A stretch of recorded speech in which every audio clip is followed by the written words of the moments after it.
Good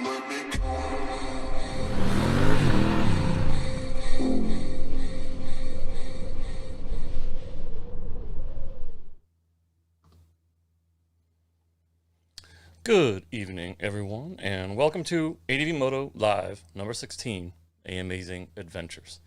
Want to bring up some kind of cool topics today. Enjoying your ride, really takes more than turning a key and hitting a throttle. Behind all of our good times is a team of manufacturers, service providers, oversight organizations. All of them are ensuring that we have the bikes, the gear, the training, and the political representation we need to keep riding. How has adventure riding impacted our riding landscape? And why is riding good for us? That and more tonight on ADVMoto Live.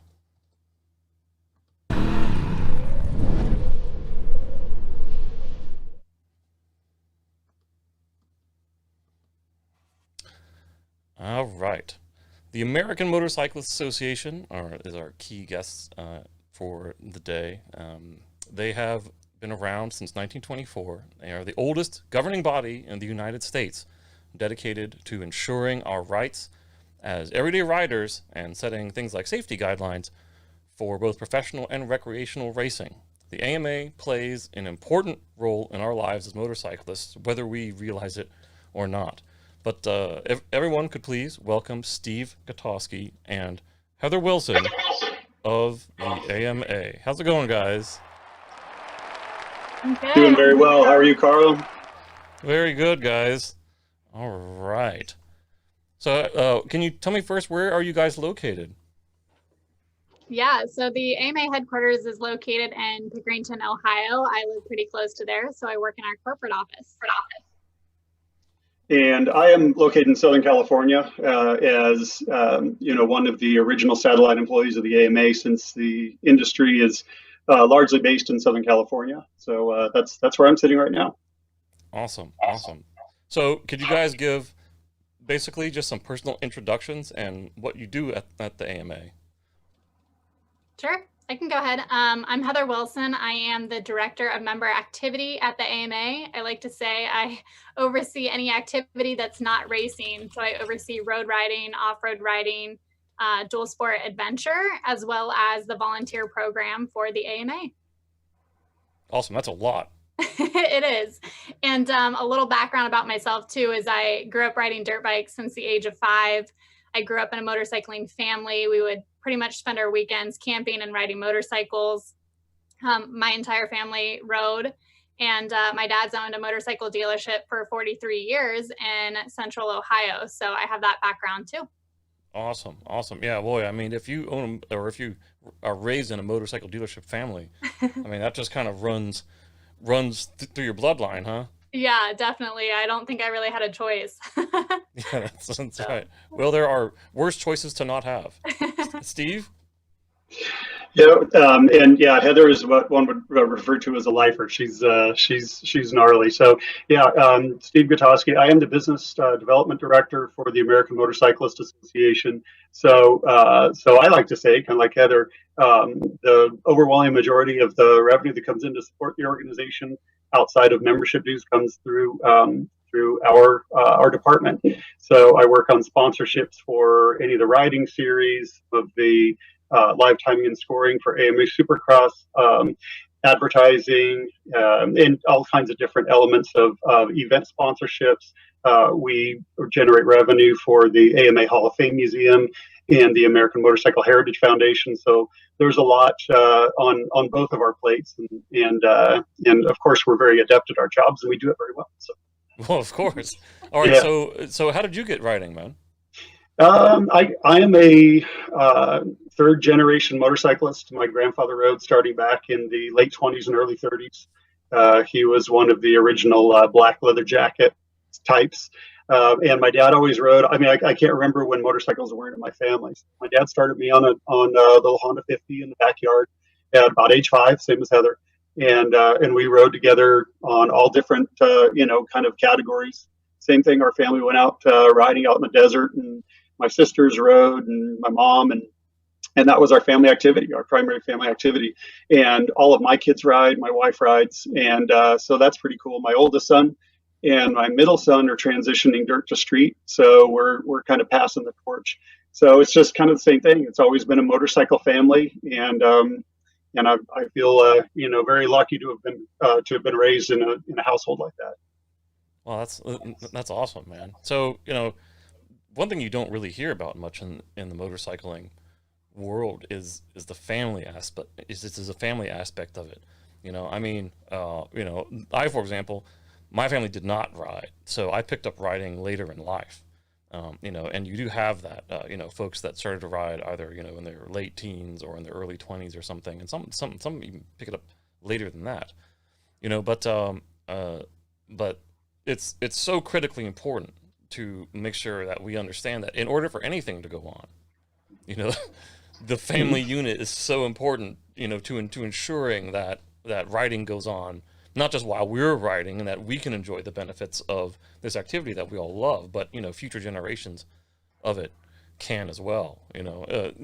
Does the AMA have any programs that actively support that aspect of it?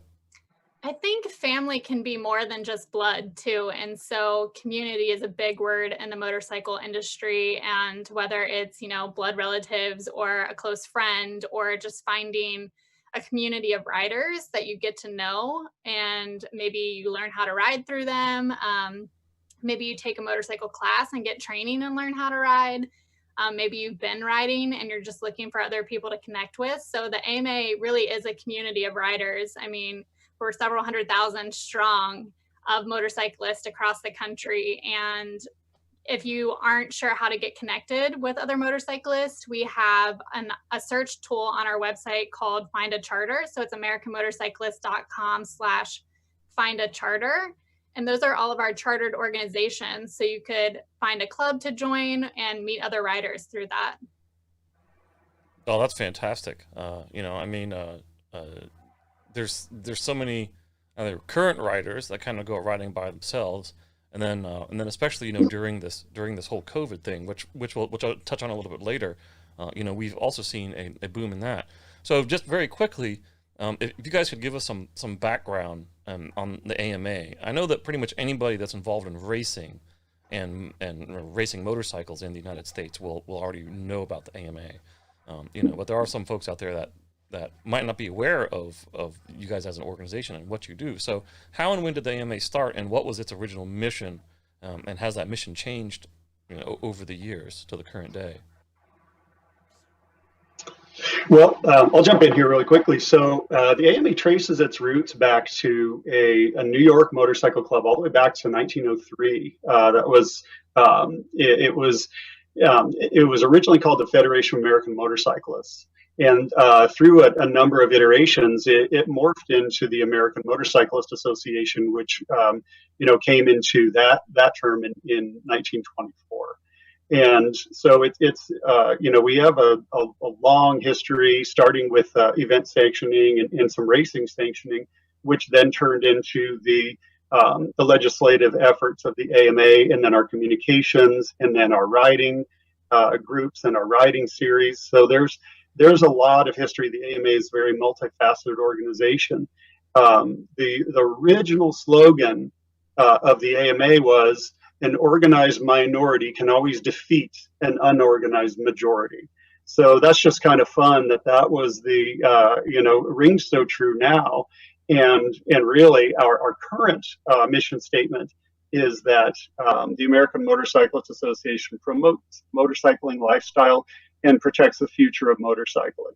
So we have that's our primary mission. We've made a lot of strides in that regard, and we're very proud of that. So, but really, the AMA has so many different elements to it. It's that's an hour in itself right there. No, I'm sure. I'm sure there's a lot of facets to what you guys do, and it straight up takes a whole team of people to do it all over the country, really. Yes. That's a good question. Do you guys have anyone or any staff or people that work internationally? Like coordinating maybe with some other countries and their programs or anything? We do have staff members that serve on the Federation of International Motorcycling, the FIM board. And so we're the representation for North America. So we have some staff members that do kind of interact at the international level. And we have a Washington, D.C. office where our government relations team resides. Awesome. Awesome. Yeah, they've been busy the past few years. There's been all kinds of crazy stuff going on with all kinds of taxes and things. But so, all right, so the AMA, is the largest motorcycle event sanctioning and organizing group as a whole. You guys cover all kinds of riding, right? So Yes. in the ADV world, what kinds of ADV, dual sport, off-road classes, categories do you have? And over the past 10 years, how have you seen the ADV events grow? Yeah, so my department sanctions activities, so like rides, and we, like I mentioned, we do street rides, off-road, dual sport, adventure. So I'm largely coordinating with organizers that are operating events for members to go and ride and have fun at. So a lot of hard work goes into these events. These organizers take months, sometimes even a year to prep for their event, get the route laid out, make sure there's meals along the way, and that everybody has a really good time. And so it's really nice as a rider when you can just show up and kind of have everything planned out for you. You don't really have to think about like where you're going. You're given a route and here's the best places to eat, or here are the meals that are provided. So adventure riding and dual sport riding has become really popular. And we also have national series for both of those disciplines. So we have a Honda AMA National Adventure Riding Series and a Beta AMA National Dual Sport Series. And they both feature anywhere between probably 16 and 20 events a year spread across the country. And these are high-level events that take 2 days to operate. So you really have the weekend to hang out and spend with your fellow riders. And I just actually spent the weekend last weekend in Indiana at National Dual Sport. So that was really fun. Got to hang out for the weekend, travel a little bit, and I didn't have to think about where I was going. So. Oh yeah, that's awesome. So individually, I mean, the ADV thing has only really been popular, let's say, in the last 10 years. And even then, maybe I'd say only really popular in the last 5 years. So what was your guys' backgrounds with ADV? Steve, you want to field that one first? I mean...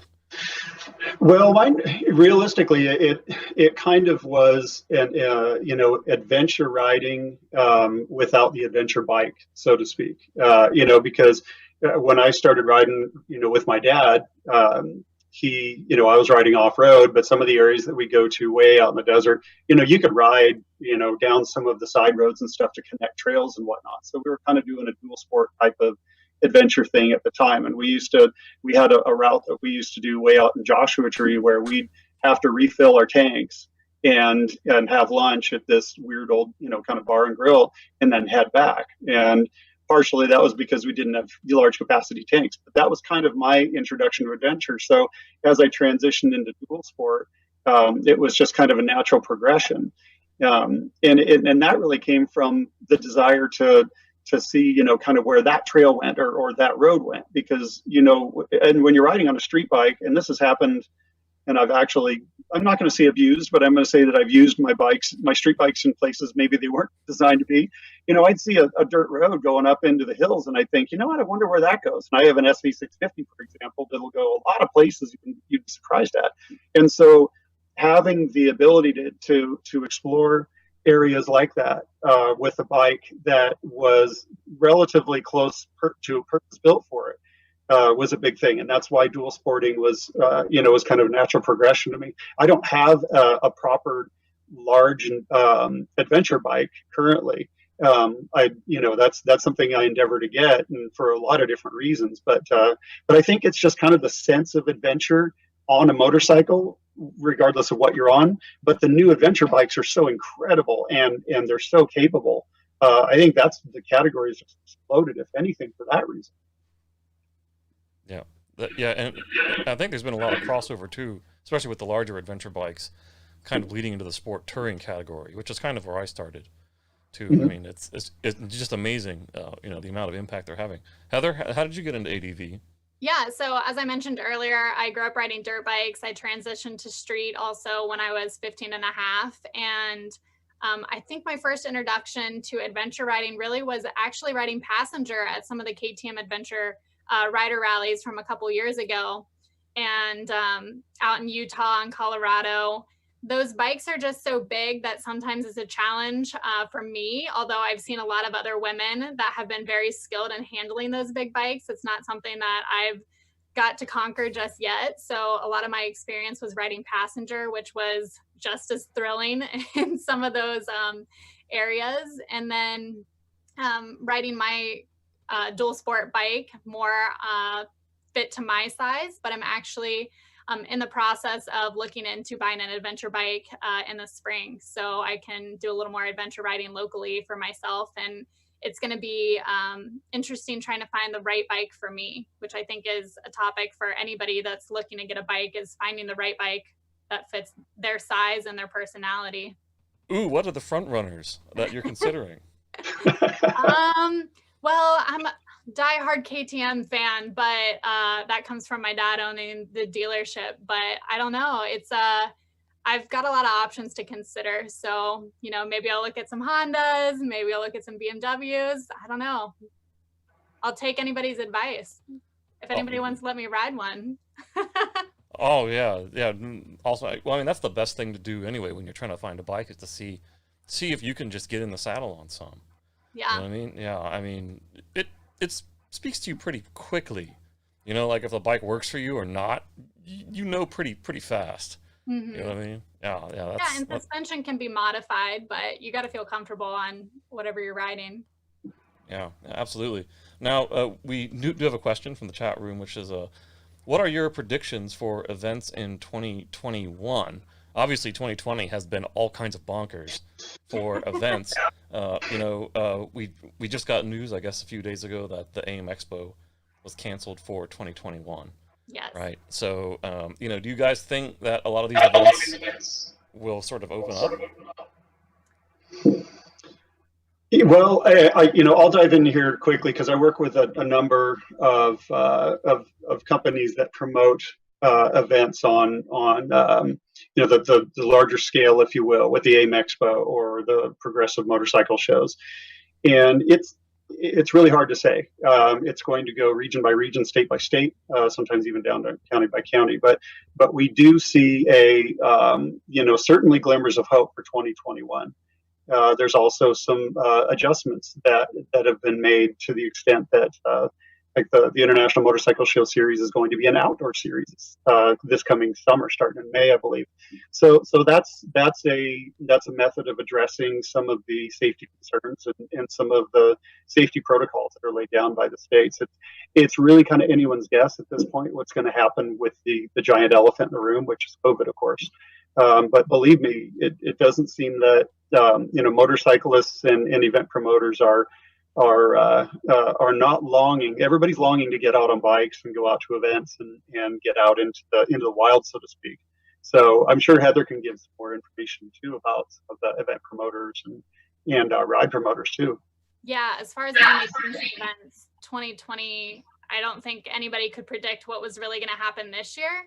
And it looked kind of bleak at first, but things have really turned around, and organizers were able to make alternate plans and adjust their ride options. And a lot of rides have been able to happen. Also, there was a race leadership team that also put together some guidelines to help racing and recreational organizers through the COVID process. And so that resource is available for AMA organizers online. Looking forward to 2021, like Steve said, I think everybody's really hopeful. We all want to get out there and ride. Riding may look a little different, but I still think that we'll be able to get out there and do it. So, yeah. Awesome. Now, out of some of the events that you've been to, this one is the Pine Barrens. You know, what are some of your favorite events? Oh gosh, I've been really blessed to travel all over the country for AMA sanctioned events and got to throw my leg over a lot of bikes to ride at these events. And they're also unique. So each organizer really has a good twist on what makes their event great. And I get to talk to so many different riders that have been telling me, you know, they've been coming to this event for 15 years and they wouldn't miss it, or it's their first time at an event. all of them are great. And I think, again, you got to find an event that fits your style of riding and what you enjoy, but there's so many options out there for people. And again, when you go to these organized events, like, it's ready to go for you. Yeah, awesome. Actually, Steve, you just got back from one, right? Although I guess it wasn't ADV dual sport, but it was a off-road race, right? Well, actually, I'm getting prepared to go to one, not this coming weekend, but the following. It's a AMA sanctioned event, called the Nevada 200, and that's a fantastic ride, put on by one of our Hall of Famers, Scott Harden, and a very familiar name in adventure and off-road racing. Certainly a legend, and he's just really a kick to ride with. But yeah, between that and the Big Bear dual sports, in any of some of the street rides I go on with some of my colleagues, and it's just any time on two wheels is awesome. And like Heather says, for riders, there's so many different types of rides in the in the sphere of the AMA's promotion and at their clubs. You can truly find something that fits your type of riding, the category of riding, and then certainly the pace that anyone wants to participate in as well, just by reaching out and getting in touch with some of the promoters in the clubs. So it's a fantastic resource. Right on. Kind of going back to the COVID thing and the events, but we recently saw a surge in motorcycle sales, and I think it's largely due to COVID. A couple of our local dealerships, April, May, I think June too, banner months. Other people I've spoken to around the country have had, similar kinds of reports. Do you have any, when you say industry style data that you guys could share on this, and why do you think that happened? Yeah, so the Motorcycle Industry Council actually just reported that dual purpose motorcycle sales are up 20%, and that off-road motorcycle sales are up 50%. So those are huge numbers. And, I can attest that my dad's dealership is pretty much bare and sold out of bikes, which has not happened since almost like 2008 when that recession happened. So I think people are just really looking for options to get outside, enjoy the scenery, spend some time away from society a little bit, or with a small group and riding with friends. And motorcycles are a great option to do that. And, I hear a lot of people saying that like everybody should learn a new skill during this time of kind of lockdown. And I've been really happy that I've gotten to ride my motorcycles more than ever. And I feel like my skills have improved in a lot of ways. And so maybe I'm one of those stories that you're working at something while you maybe can't do some other things that you normally would have done. So. Yeah. Steve, you got any thoughts on that? I echo Heather's sentiments regarding the numbers. We've seen some fantastic increases in the off-road and the dual sport category, and that's been obviously fantastic for the industry, but for motorcycling in general, because some of those may be somebody who upgraded their bike or what have you. But to Heather's point, people want to be adventurous. They want to get out and do things. So if you're not spending a lot of money, for example, on tickets to a sporting event, you might have always wanted to get a bike or get Junior a bike. So then you go buy whatever it is, and you realize that this is a really cool family activity, and well, maybe I want to ride with Junior or something, or perhaps buying their an offspring their first bike. So with that, further, motorcycling is like one of the ultimate in social distancing types of activities. It's literally almost impossible to be shoulder to shoulder with somebody unless you're taking somebody out in a corner or something. So there is a very responsible element to motorcycling as well, whether street or off road, and we feel that those so many different elements have brought people into the dealers to buy bikes and get out and ride them, and sometimes you experience the thrill of motorcycling, whether it's on a scooter or on a beginner bike, and man, you're hooked for the rest of your life. And the next thing you know, like Heather, now you got way too many bikes in the garage, and helmets, all shelves of helmets in the garage and all that silly stuff. So So it's really a good thing, and we feel that it's definitely a boon for motorcycling. Yeah, it's awesome. You have like boots you never throw away. Oh, dude, You know, I, and they're I, all ratted I, out, but you're I, never going to throw them away. I just walked past a couple pairs today. It's funny you say that. And then helmets that mean something to you that hang Yeah. from a nail in the garage. I suffer from pancreatitis. I was kind of thinking about doing this in my garage, but then I looked around. I thought, no, people are going to think I'm a crazy hoarder or something with all, some of the stuff. So I was like, no, I'm going to have the boring background. But anyway, you're right. That's another element of motorcycling that going back to the family thing. There are a number of my kids' friends who have come out just to finger quotes camp, but we have a little 110 that has trained so many kids, that whether big or small, how to ride. And some of them, not all of them, but some of them gone on and wanted to get a bike of their own. And there are a couple families that kind of got into the sport by way of the kid being enthusiastic. So that it's infectious, as you all know. Yeah, it is. And it's also amazing how fast kids pick it up. I remember one 4th of July party we had here. We busted out the little TTR 50 and Nice. had backyard 500. You know what I mean? I mean, that's, Oh, that's yes. like, Oh, yeah. those are the good days, and it's cool to see all kinds of other people enjoying it. Although, to be honest with you, I use that same TTR 50 at the AMA Vintage Days, where everybody is riding around on small kind of wacky bikes. That is one of the craziest events that I think I've been to in the United States for motorcycling. I seriously love it, and I actually really encourage everyone to go check it out at least once in their life if they haven't been there. But can you guys give us a little bit of a background on the Vintage Days, because it's not just old bikes. I mean, yes, there's a flea market there, but there's all kinds of racing going on all the time. I mean, hare scramble, I think you also got like the motocross track going on too, as well as the street racing that's going on like around the proper track. There's flat track that's nearby too as well, right? Yeah. Yeah, it's got a little bit of everything. And it was really cool. I was actually going to that event years before I was working for the AMA. I bet I've been at least 10 times. No, it's going to be more than that. Maybe 15 times by now. Super fun event to hang out, camp, see all your friends and family from all over the country that you haven't seen in a long time. We have the swap meet, pretty much every discipline, demo rides, vendors. It's a good time.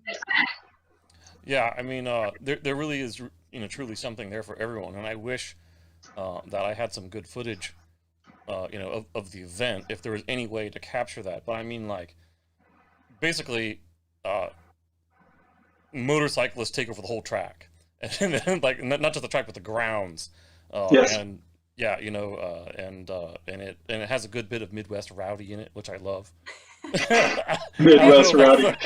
It does. Yeah. I love it. Yeah, like I love it. But everybody there is really nice. There's just a really warm community, and whatever kind of riding you're looking for, it's there. Plus, I love to see the little kids racing around on the motocross track with these giant ass bobbleheads on these little tiny bikes. They're going around like that. That is the best thing ever. Anyway, everyone definitely needs to kind of go and check that out. I think is that the AMA's marquee event basically every year?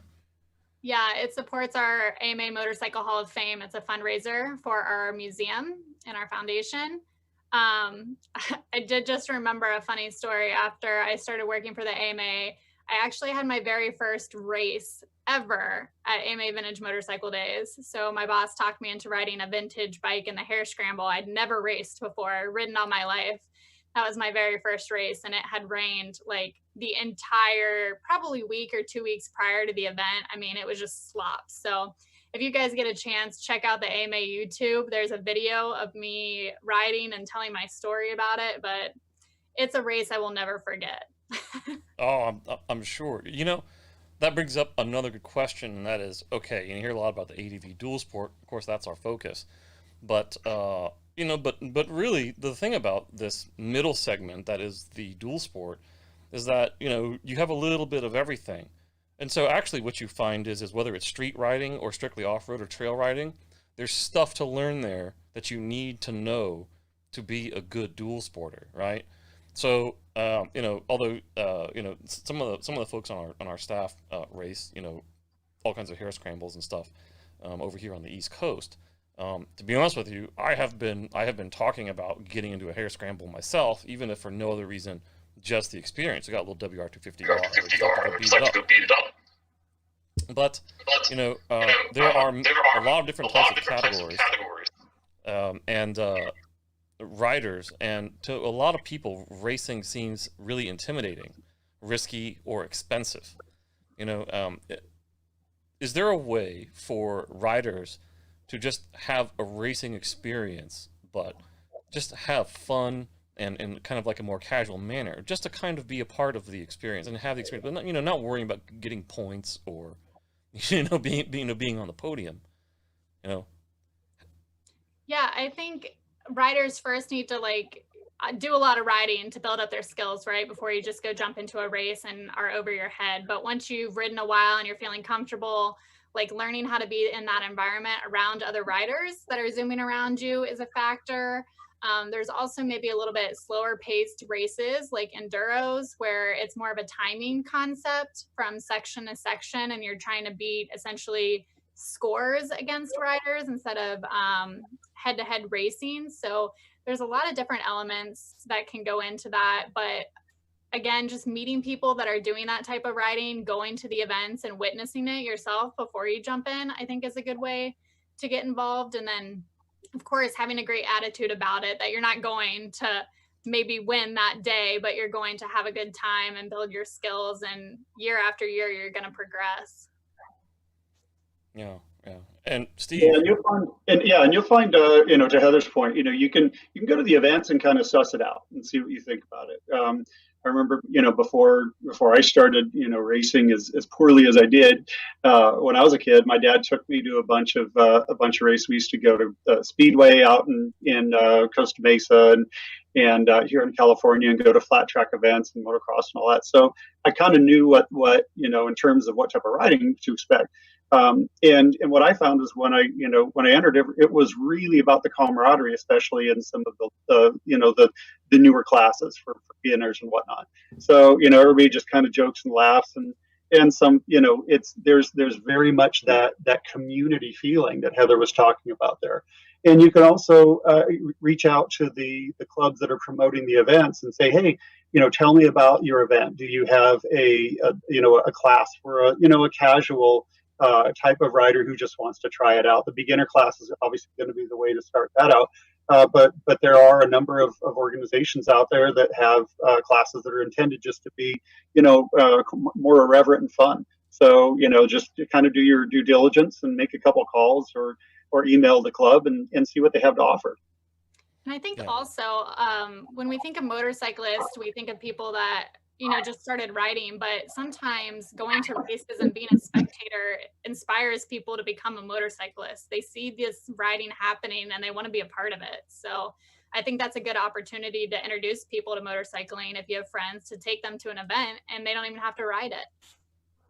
yeah, that's true. They can just go have fun. You know, I mean, I can remember one of the most memorable parts of a race we went to, which was like a rally race. I was just near the border of South Carolina and North Carolina. But there was this couple there, and the wife was riding, I think it was a 250 Kawasaki, and she was last. I mean, she was last. It was all sand, and she was last. And you know, she came putting down. She came putting down the sand road, and you know, with all the spectators there, and I mean, not going fast at all. There was no speed involved at all. And everyone was just cheering and waving and just, you know, she's giving the Queen's wave sort of thing as she rode by. Yeah, you know what I mean? And I was just like, that's brilliant. You know what I mean? You know, yeah, you know, and then I hear there are more, you know, categories starting up. Not really categories, but there's more features to races starting up where you know, for example, I think in, what is it, the Mexican 1000, right? You can have the racers, but then there's a caravan of people that want to follow along in the race. and they take kind of the same route. They leave after all the racers do, but it allows the friends and the family or spectators to just share in the experience with the racers, because it's a party every night. You know what I'm saying? And, Oh, yeah. and I think that's wonderful, you know, for there to be a spectator sort of more amateur-oriented emphasis on the events. Make sure that there's something for them to do and feel included, you know, instead of just focusing on, you know, on the top racers and the numbers and, you know, like the best performance. I think it'd be cool to see a lot of that. But I think a lot of the grassroots racing is like that.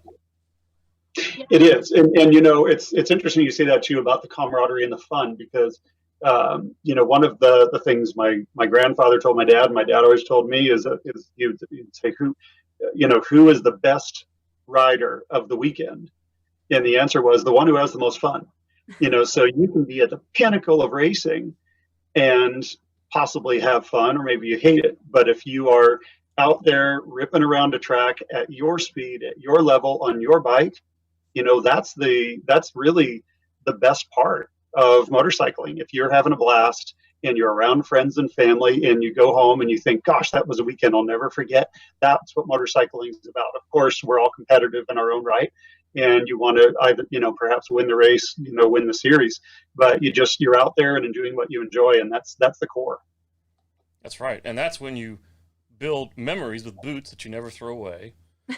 helmets that hang on the nail in your garage, you know, jackets that are all stretched out and tattered and covered in dust. Or when you open up a random box that you can't remember what's in it, it's like, oh wow, 1999 YZ250 parts, you know. Yeah, oh yeah, that's so, stuff you pulled off. That's right. Yeah, that's yeah. right. That's I am also notoriously bad about not throwing anything away. It's horrendous, and my garage needs some mad cleaning. Same here. So when, you know, you've got this returning surge of, you have the surge of new riders, and then you've got, you know, some of the returning riders. You know, I would actually like to hope that some of them actually go to some of these events and just kind of get more involved in the community. You know, what's important for them to keep in mind when we're thinking about, you know, taking part in the motorcycle community, you know? Yeah. I mean, how does someone fit into it if they're timid, or they have a little bit of anxiety about, you know, kind of meeting new people? Mm-hmm. I think, first of all, we talked about kind of finding that right bike, but even before that is going out and getting training. So I'm a chief trainer for motorcycle training in Ohio. So I'm a big advocate of getting the right training. And sometimes that means your friend, your parent, your sibling is not exactly the best teacher for you. Their emotions can run high when that happens. So getting somebody that's, you know, formally trained in the curriculum to help you learn to ride is a really great way to get started in riding, to make sure you're on track and that you're having fun and enjoying it. Of course, wearing all the right gear and just connecting with other riders. Like, the more that you're around other riders, the more that you'll find you have in common, and they'll introduce you to other riders. And it's just like this network that kind of branches out. Once you know one rider, you know 100 riders, you know 1,000 riders. And I think the coolest thing for me too is social media is such a great tool for us. So I'm friends with riders all over the country. Some of them I've met in person before. Some of them I haven't. Some I was friends with on social first, and then I ran into them at an event. I'm like, you look so familiar. And we felt like we knew each other, but we hadn't actually met yet. So there's a lot of opportunities for getting involved. Awesome. Steve? Yeah, absolutely. And Heather gave you know, absolutely agree with everything Heather said there. Social media is a huge tool for that, you know, to go out and find, you know, let's say you bought yourself your first adventure bike. You know, you can just look up you know, adventure on social media, and you'll find a lot of stuff. Same with as we mentioned, the AMA has a lot of sanction clubs that are into all different types of riding. Another fantastic resource, and you know, sometimes we forget about this because of our digital world, but that good old dealership where you bought the bike. You know, you're going to go back and perhaps, you know, you're going to need to change the oil and filter and maybe set of tires, whatever. Encourage riders to talk to the folks at the dealership, sales manager, parts guy, whatever. Say, hey, you know what? I really want to go ride this weekend and have a group. Now, a lot of times they'll run rides with groups literally out of the dealership, or they can recommend somebody who's in a club and can, and can get you situated with one that matches your style of riding and maybe your pace of riding too. Because obviously they're, clubs sometimes will break group rides into different categories in a single ride based upon preferred pace. But you can really find stuff. I mean, the internet and online social media has become such an incredible resource that we didn't have, when I'm not going to say how old I am, but that didn't exist when I was a new street rider. I started riding on the street when I was 16, and it was kind of like Heather, same thing, where you find a group and you nestle in, and it's that community. You can really find a good group. Yeah, I think one of the most amazing things when I started to learn, I think, when my friend gave me an old junked out 82 Magna, it had leaking everything, you know what I mean? Was, yeah, as soon as you got into the riding community, this is something you can't really understand until you actually get into it. What a unique community motorcyclists, are, and they create, especially, because I'm biased, I love the ADV community. Yeah. But even before that, it was very clear. You have a very diverse community of people from all different kinds of backgrounds, all different kinds of, say, kind of like riding interests. They've been riding a different amount of time, and they ride for different reasons, too. And it's interesting too that it's such an equalizer. And to your point, with so many different types of demographics and whatnot. And going back to the training very briefly, when my oldest son got his trained for his street license, we took him to the Honda Rider Education Center in Colton, and he did the proper.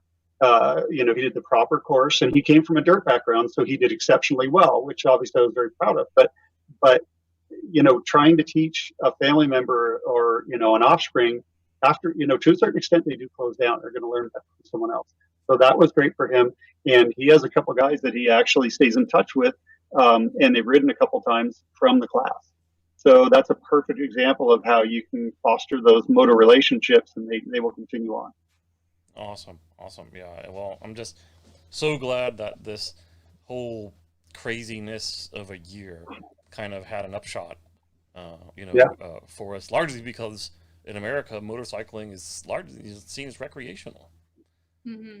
You know what I mean? Yeah. I think all the recreational stuff had a crazy bump, whether it's backpacking equipment, bicycles. I mean, you couldn't even buy a bicycle for a long time. I still don't know if you can. I think some places have them back in stock, but there's some bicycles that you can't even buy still. I mean, there's tents and everything. We're just flying out the door and stuff, So it's great that people see it that way, and it's one of these things where I really hope people take the time to do it safely, learn what they need to learn, check out some of the events at the AMA, in the dual sport world, and really enjoy it for their whole life, and pass it on, to everyone just by being a happy person. Yeah, I tell so many people that, if you love motorcycling, the best thing that you can do is share it with somebody else. So if you love motorcycling, tell people about it, help them get into riding. If it's not you helping them, it's pointing them to a class, it's bringing them to an event. So as motorcyclists, we really get to encourage that next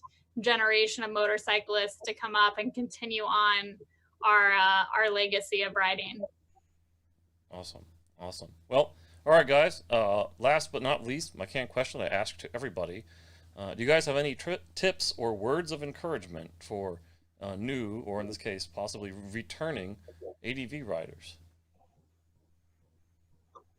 Steve? Well, Heather, I think we both have our contributions with that. One of them is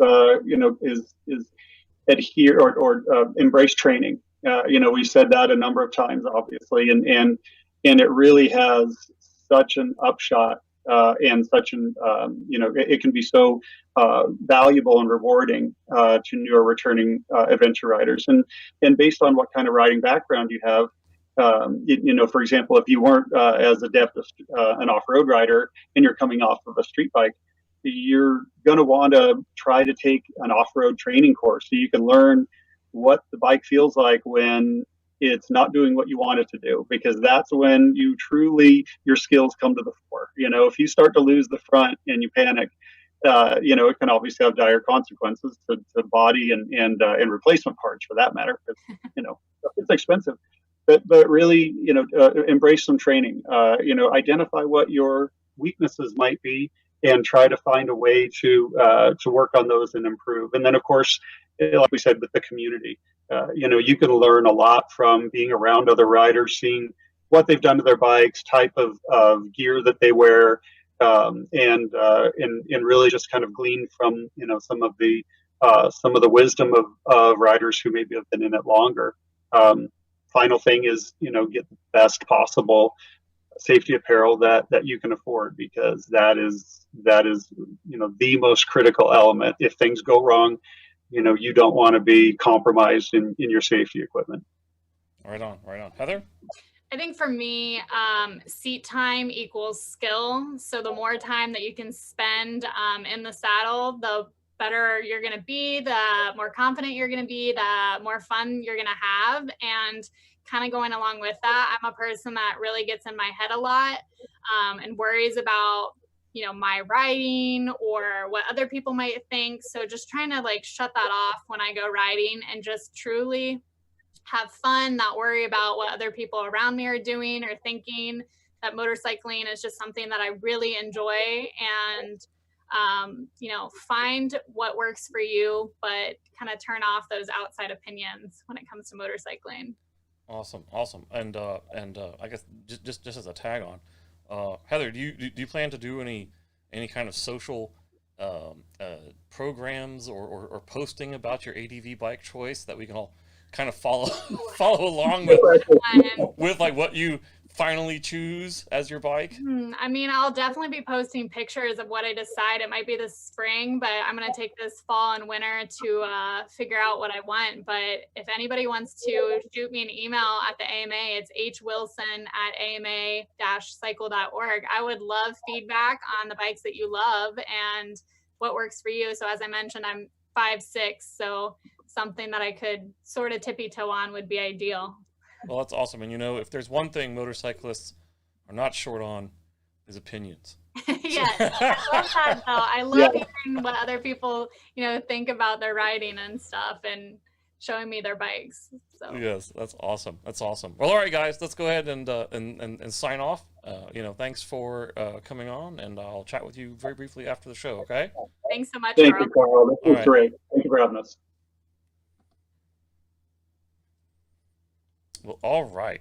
Thanks again to Steve and Heather for taking the time out of their busy schedules to join us tonight. From what I understand, Heather just rolled in from a training class, so it was great that she was even able to join us. But from bizarre beef taxes to lame lead laws, AMA has been on Capitol Hill representing our riding interests, not only for current riders, but for our children as well. ADVMoto has been a proud member of the AMA, both on personal and organization levels for years. But like any large organization, staying ahead of the times is a tremendous challenge, and they need our support and feedback to move ahead with everyone's best interest in mind. Joining the AMA has some real benefits for all kinds of riders, not just racers. You get discounts on lodging, bike shipping, all kinds of gear discounts. I think there's a major communications brand that's also on there, and they even offer towing that covers both your motorcycle and your car. And I think it's about $49 a year, which, to be honest with you, you could easily make back as an active rider. So please visit AmericanMotorcyclist.com. Check out more about what they're about, and if for nothing else, the awesome amount of events that they schedule on every year. And let's hope that 2021 proves to be better for events, so that we can all ride those new bikes that we just bought. But up next, join us next week for the ADVMoto podcast with host Nathan Slabaugh, and on October 15th for ADVMoto Live number 17, when we speak with Eric Hogan of Wolfman Luggage and Andre Souza from Ride That Monkey about going small.